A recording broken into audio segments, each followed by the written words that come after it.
ఓం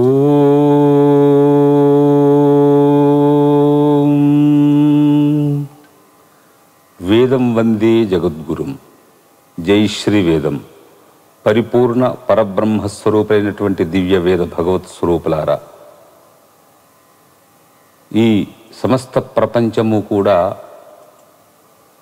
తల్లిదండ్రుల యొక్క దివ్య స్వరూపమే. ఇది అందరికీ కూడా ప్రత్యక్షంగా అనుభవ గమ్యం. కాబట్టి మనం ఈ సృష్టిలోకి వచ్చాము అంటేనే అది తల్లిదండ్రులే ఆధారం. వచ్చిన తర్వాత ఏదైనా క్రియపైన కర్మపైన ఆధారపడి ఉంటుంది. కాబట్టి మన జన్మ అటువంటి కర్మను సక్రమంగా, మంచి కర్మగా, వైదిక కర్మగా, దాని వలన మనకు ఉపయోగపడేటట్లుగా ఒక కర్మన, ఒక శిక్షణను అందుకుంటున్నామంటే అది తల్లిదండ్రులే ముఖ్య కారణము. అందుకే వేదం చెబుతూ ఉంది, ఓం మాతృదేవో భవ, పితృదేవో భవ, ఆచార్యదేవో భవ అంటుంది. మొట్టమొదట మన జీవితంలో దైవంగా, ఒక గురువుగా చూస్తున్నామంటే అది తల్లిదండ్రులనే. కాబట్టి మానవులుగా పుట్టిన తర్వాత బ్రహ్మ సాక్షాత్కార పర్యంతము కూడా ప్రతి క్షణము మనము శిక్షణను అందుకుంటున్నామంటే మొదట తల్లి, తండ్రి, తర్వాత గురువు. కాబట్టి మొదట గురు రూపంగా ఉన్నటువంటి తల్లిదండ్రులే. కాబట్టి వారి యొక్క శిక్షణలో మనం అభివృద్ధి నొందాలి. తర్వాతే విద్యాలయాలు, స్కూళ్ళు, గురువులు, సత్పురుషులు.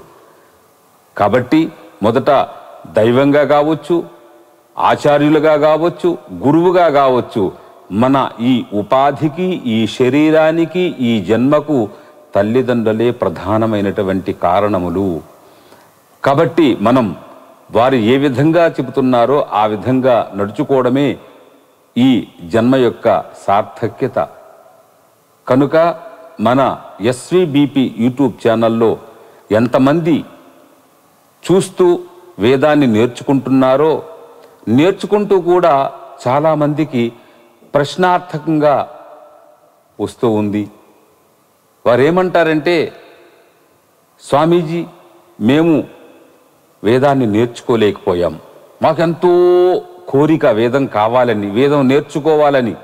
మన సనాతన ధర్మం కాబట్టి అది సాక్షాత్ భగవంతుడు. మరలా ఈ వేదాన్నే మనం పొందాలి. అదే దైవము, అదే మోక్షము, అదే ముక్తి, అదే పరమార్థము. కాబట్టి అటువంటి వేదాన్ని మరలా మేము శ్రవణం చేస్తూ, మననం చేస్తూ, నిధిధ్యాసం చేస్తూ దాన్నే పొందాలి అంటే మరి మా పరిస్థితి అనుకూలంగా లేకపోవడం చేత, మా తల్లిదండ్రులు నేర్చుకోకపోవడం చేత మాకు కూడా అందలేదు. మాకు కూడా వేదం అంటే ఇష్టమే. అందకపోవడం చేత మేము ఎంతో సన్మార్గమును తప్పిపోతున్నాము. అది మాకు అందటం లేదు. మేము మరి ఏ విధంగా ఆ బాధను అనుభవిస్తున్నామో అటువంటి బాధలను మా పిల్లలు అనుభవించకుండా ఉండాలంటే మరి మా పిల్లలకు వేదం కావాలి. మా పిల్లలను మేము ఒక డాక్టర్గా, ఒక కలెక్టర్గా, ఒక ఐపీఎస్గా ఏదో విధంగా మేము ముందుకు తీసుకువెళ్తాం. కానీ అది పరమార్థం కాదు. కాబట్టి మా పిల్లలకు వేదం కావాలి.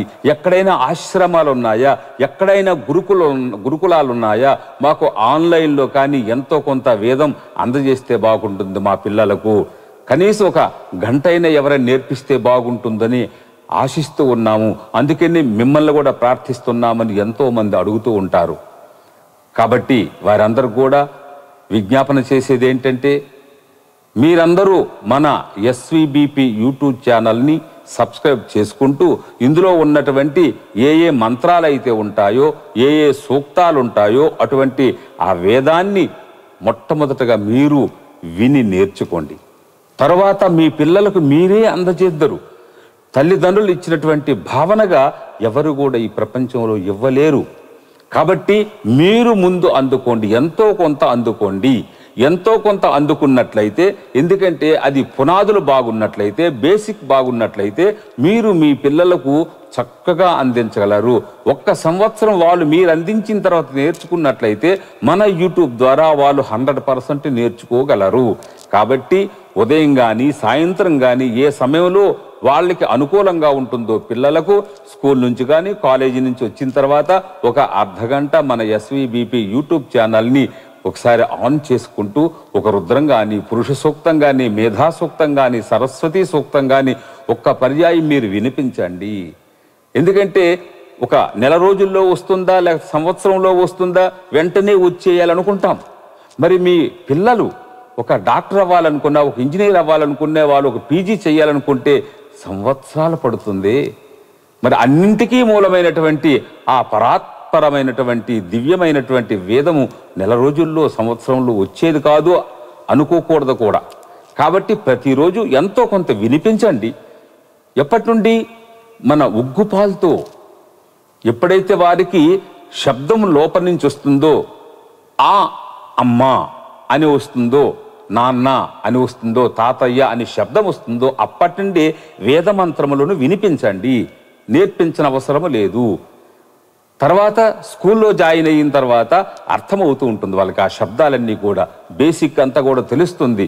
వాళ్ళు కూడా ఒక 6వ తరగతో 7వ తరగతో వచ్చేసరికి అనేకమైనటువంటి మంత్రములను, అనేకమైన సూక్తములను వాళ్ళు నేర్చుకుంటారు. వాళ్ళ చదువులు వాళ్ళని చదవనియండి. దాంతోపాటు ప్రతి తల్లిదండ్రులు కూడా వేదాన్ని ఎంతో కొంత ఇవ్వాలి. ఎంతో కొంత ఇవ్వాలంటే ఏ స్కూళ్ళకో ఏ మందిరాలకో పంపించిన అవసరం లేదు. మన ఇల్లే అద్భుతమైనటువంటి దేవాలయం, మన ఇల్లే అద్భుతమైన దైవ మందిరం. తల్లిదండ్రులే దేవతా స్వరూపాలు, వాళ్ళే గురువులు. కాబట్టి ఇంటిలోనే మన వైదిక ధర్మం అనేటువంటిది పిల్లలకు అందజేయాలి. అందచేయటానికి మన ఎస్వీబీపీ శ్రీ వేదభారతి పీఠం ఈ వైదిక ఛానల్ మీకు అందరికీ అందజేస్తుంది. కాబట్టి తల్లిదండ్రులు ముందు విని ఎంతో కొంత నేర్చుకోండి. ఒక రుద్రంగాని తల్లిదండ్రులు నేర్చుకోగలిగితే సమస్త వేదాల్ని నేర్చుకున్నంత ధైర్యం వస్తుంది ఫస్ట్. కాబట్టి తల్లిదండ్రులు రుద్రాన్ని నేర్చుకున్నట్లయితే ప్రతిరోజు కొంచెం కొంచెం విని మీరు కూడా, ఎవ్వరికి కూడా వేదం వెంటనే రాదు. ఎందుకంటే మన భారతదేశంలో హిందువులుగా సనాతనులుగా పుట్టి కూడా వేదాన్ని కోల్పోతున్నాము. అది ఒక కుట్ర. వేదం చదవకూడదు అందరినీ కుట్ర వల్ల మనం కూడా అజ్ఞానంలో పడి వేదాన్ని కోల్పోతూ ఉన్నాం. వేదాన్ని కోల్పోతున్నామంటే మన పరంపరనే కోల్పోతున్నాము, మన వంశాన్నే కోల్పోతున్నాము. కాబట్టి అటువంటి విచ్ఛిన్నంగా మనం ఉండకూడదు. అంటే తప్పనిసరిగా ప్రతి తల్లిదండ్రి కూడా వేదాన్ని, రుద్రాన్ని, పురుష సూక్తాన్ని మన ఎస్వీబీపీ యూట్యూబ్ ఛానల్లో ఆడియోగా కావచ్చు, వీడియోగా కావచ్చు ముందు వినండి. ఒక్క సంవత్సరం తర్వాత మీకు కంపల్సరిగా మనం ఏ విధంగా చెప్తున్నామో అదే విధంగా మీకు వస్తుంది. ప్రపంచంలో ఏ విధంగా మన గురువులు, పెద్దలు వేదాన్ని చక్కగా చెప్పగలుగుతున్నారో అదే విధంగా మీరు కూడా చెప్పగలరు.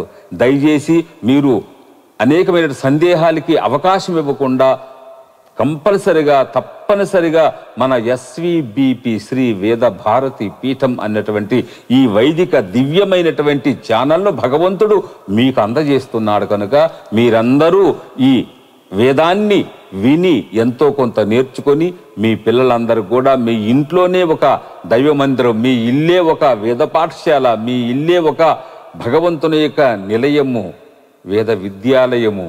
కాబట్టి అటువంటి అద్భుతమైనటువంటి మన ఇంటిలో మీరే గురువులై మన పిల్లలకు వేదాన్ని అందజేసి వారికి కూడా విచక్షణ జ్ఞానాన్ని, పరమ భక్తిని కూడా ప్రసాదించి వారిని అనుగ్రహిస్తారు. లేకపోతే వారికి కూడా పెద్దవాళ్ళు అయిన తర్వాత మార్గములు అందటం లేదు.